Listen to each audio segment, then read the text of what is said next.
할렐루야. 우리 서로 인사하실까요? 제 이름으로 축복합니다. 잘 오셨습니다.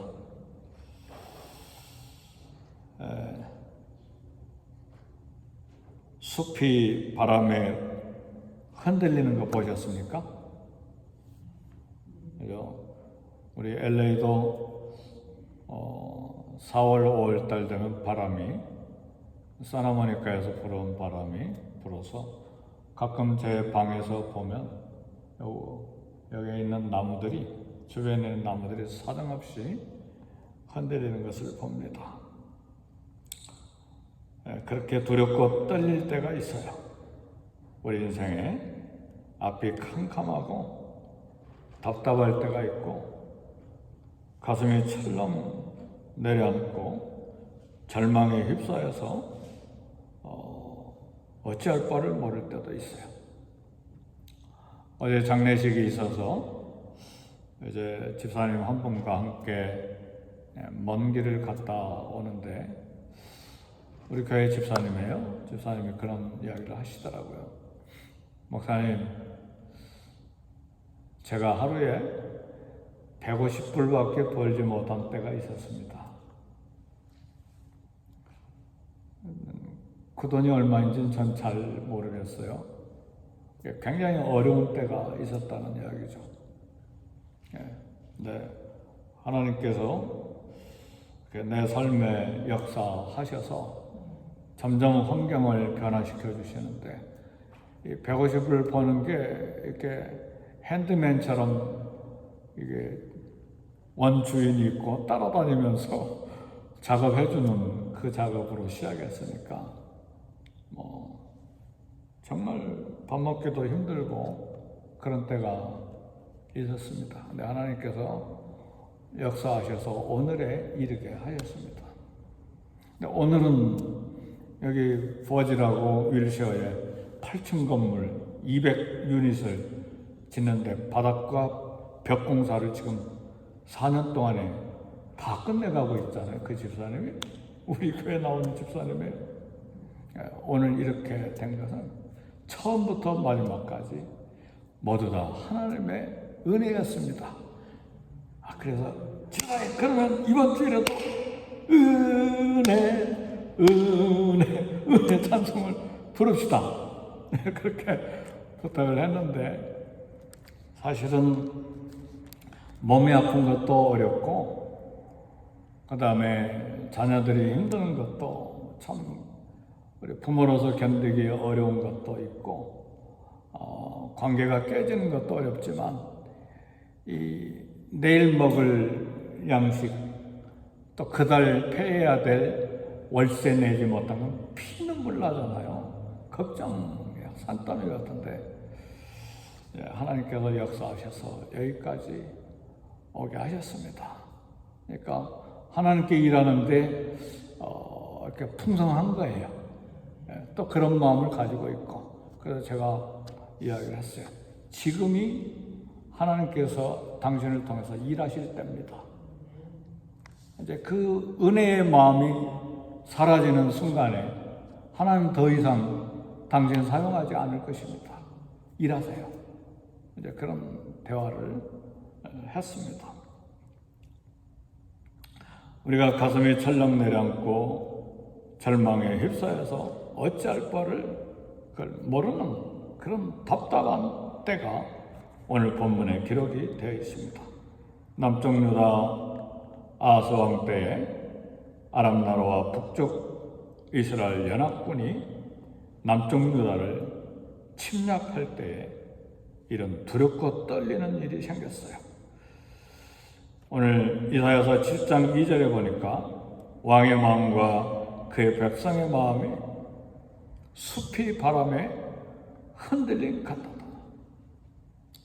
저와 여러분의 생애 가운데도 반복해서 많은 그런 숲이 바람에 흔들리는 것과 같은 삶의 위기와 또 절망의 순간, 두렵고 떨림의 순간, 앞이 캄캄하고 답답하는, 그리고 가슴이 철렁 내려앉는 그런 순간들이 있었을 텐데 지금도 있을 수가 있어요.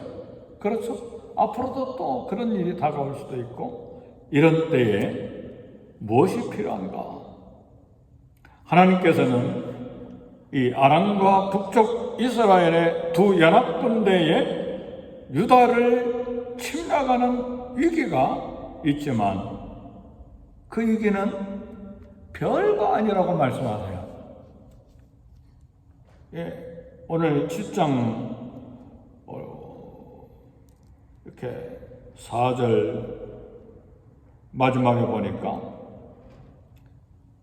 이 아람 군대와 북쪽 이스라엘의 이 연합군들은 연기나는 두 부직갱이 그릇하게 불과하다. 연기나는 두 부직갱이는 타다 남은 나뭇가지잖아요. 그러니까 두려워하지 말고 낙심하지 말아라. 이 아침에 여러분의 문제가 무엇입니까? 우리 모두의 문제가 무엇입니까? 그 문제는 하나님의 눈에 연기나는 터다남은 두 부직갱에 불과한 것을 믿으시기를 주 여러분을 축복합니다.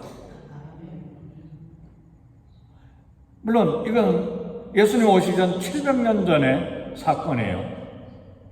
그러나 700년 전의 사건이든 아니면 오늘 2026년도의 사건이든 간에 하나님은 어제나 오늘이나 내일이나 동일하신 우리 하나님이십니다. 살아계신 하나님이세요.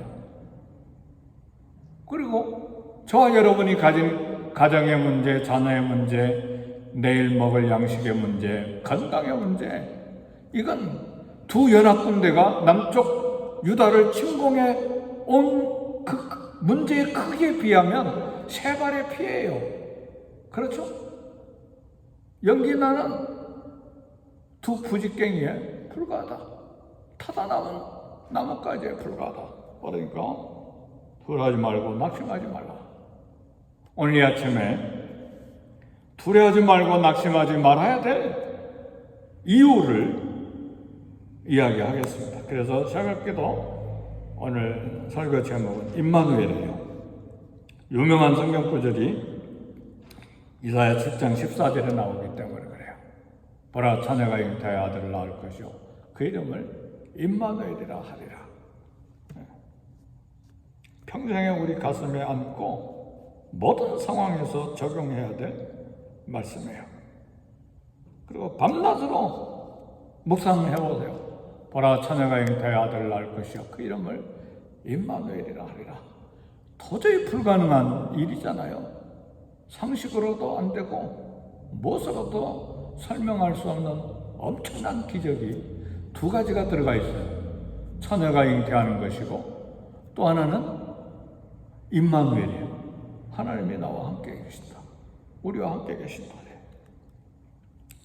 사랑하는 성도 여러분, 그래서요 오늘 이사야 7장 4절에서는요 뭐라고 이야기하시느냐? 4절 첫 번째 한 줄 읽어봅시다. 그에게 이르기를 너는 삼가며 조용하라. 그랬어. 야, 너 조용해라. 가만히 있어라. 방방 뛰지 마라. 하나님의 말씀이에요. 오늘 저와 여러분들이 주시는 음성이에요. 조용해라. 방방 뛰지 마라. 불안에 떨지 마라. 남쪽 유다 왕과 백성들이 심히 두려워 떠는 것을 오늘 우리의 마음과도 같습니다. 어려움이 닥쳐올 때 우리는 어떤 자세로 어려움을 만납니까? 신앙으로 문제를 만납니까? 아니면 어려움과 신앙은 따로따로 놉니까? 이게 우리의 점검해야 될 도리예요. 신앙입니까? 아니면 어려움과 신앙은 전혀 별개의 문제입니까? 우리 주님이 말씀하십니다. 아하스 왕에게 말씀하십니다. 너 조용해라. 어렵고 힘들 때 때로는 조용히 하나님을 기다리는 것도 믿음의 표현입니다. 지금 아하스 왕은 두 연합군대가 쳐들어오니까 어디가 있느냐? 3절에 보니까 이 전쟁의 문제를 해결하기 위해서 물 근원을 3절에 보니까 여호와께서 이사야에게 이르시되 너와 내 아들 사알야sob은 윗못 수도 끝 세탁자의 밭 큰 길에 나가서 아하스 왕을 만나라. 윗못 수도 끝에 왜 있어요? 전쟁하면 물이 중요하잖아요. 그러니까 이리 뛰고 저리 뛰면서 물 문제를 이제 전쟁하기 위해서 정신없이 돌아다니는데 하나님께서 4절에 뭐라고 이야기하세요? 너는 상가면 조용해라. 가만히 있어라. 그 말씀이에요. 시편 46편 10절에도 너희는 가만히 있어 내가 하나님 됨을 알지어다.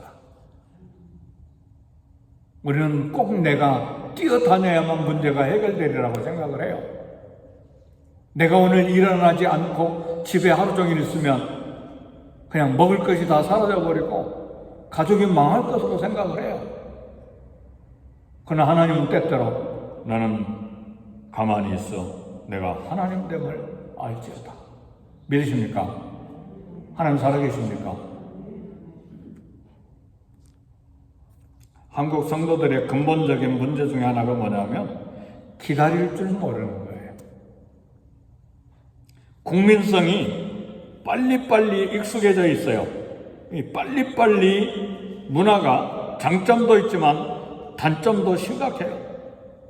어떤 사람이 자신의 가장 큰 약점이 인내심이 부족하다는 것을 깨닫고 하나님께 기도했어요. 하나님, 인내심을 주셔서 인내심을 주소서. 지금 당장 빨리 주소서. 인내심을 달라고 해놓고 지금 당장 빨리 주세요. 인내심을 달라고 기도했으면 기다려야지 빨리 달라고 하는 것이 우리의 습관이죠. 남쪽 유다 왕 아하스 왕의 이야기의 핵심은 믿음입니다. 현재 어려움 안에서 믿음이 어떤 역할을 하는가? 역경과 힘든 문제 속에서 하나님을 믿을 것인가? 인간의 방법을 사용할 것인가? 때로는 우리가 전심으로 찾아야 될 때가 있어요. 때로는 하나님께서 너는 가만히 있어.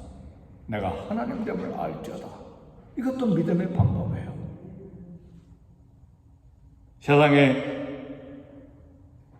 수많은 일들을 만날 때 항상 우리 가슴 속에 문제가 크든 작든 우리의 가슴이 철렁 내려앉던 두렵고 떨림이 있던 간에 중요한 건 하나님이 나와 함께 계신다는 믿음이에요. 그래서 남쪽 유다 왕 아하스에게 하나님께서 이사야를 통해서 이야기하십니다. 이 두 연합 군대의 침략을 두려워하지 말고 어떤 징조이든 하나님의 징조를 구해라. 그러면 하나님께서 그 징조를 주시겠다. 하나님께서 아하스 왕에게 약속하신 거예요. 근데 아하스가 어떻게 했느냐? 거절했어요.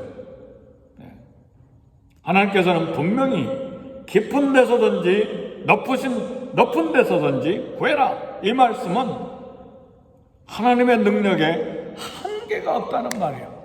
아멘, 할렐루야. 어떤 문제는 하나님이 해결하실 수 있고 어떤 문제는 하나님이 해결할 능력이 없고가 아니라 깊은 데서든지 높은 데서든지 구해라. 그게 11절 말씀이잖아요. 너는 내 하나님 여호와 한 징조를 구하되 깊은 데서든지 높은 데서든지 구해라. 근데 아하스가 어떻게 했느냐? 나는 구하지 아니하겠나이다. 여호와를 시험하지 아니하겠나이다. 이 말은요, 어떻게 보면 굉장히 믿음 있는 것 같은데 실제는 믿음이 없기 때문에 그래요. 믿지 못하기 때문에 난 구하지 않겠습니다.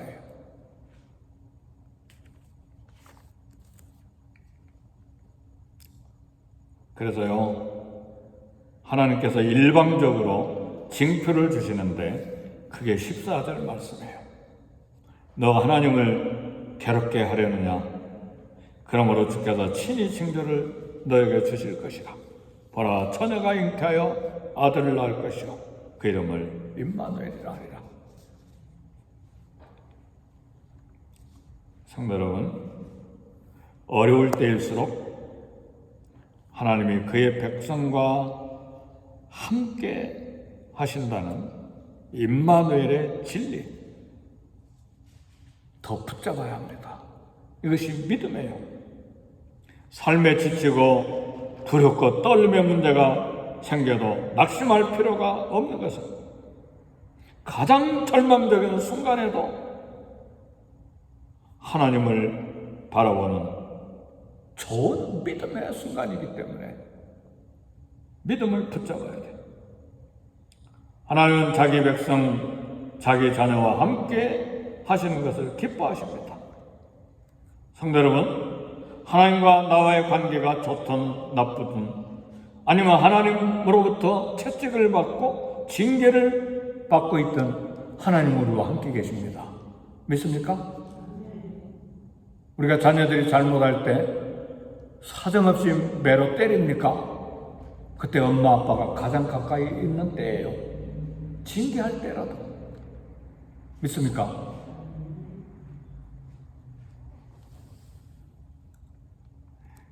하나님은 자기 백성과 기쁨의 때도 함께 하시고 고난의 때도 함께 하시고 폭풍의 때도 함께 하시고 지금도 우리 문제와 함께 계십니다.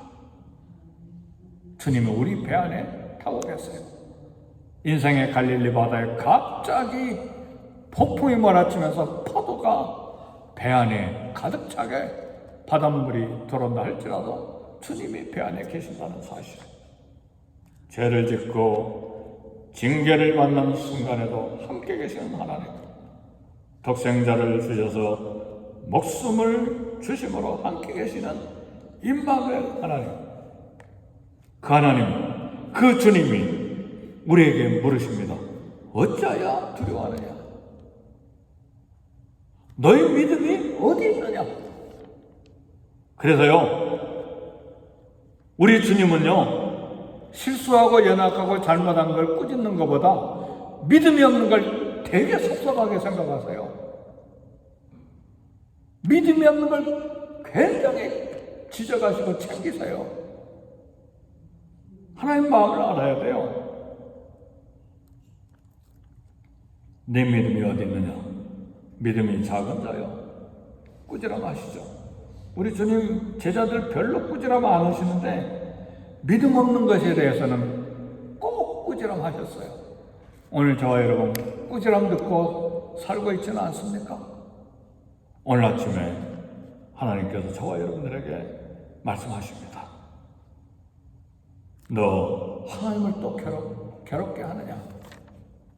어디에 나와 있어요?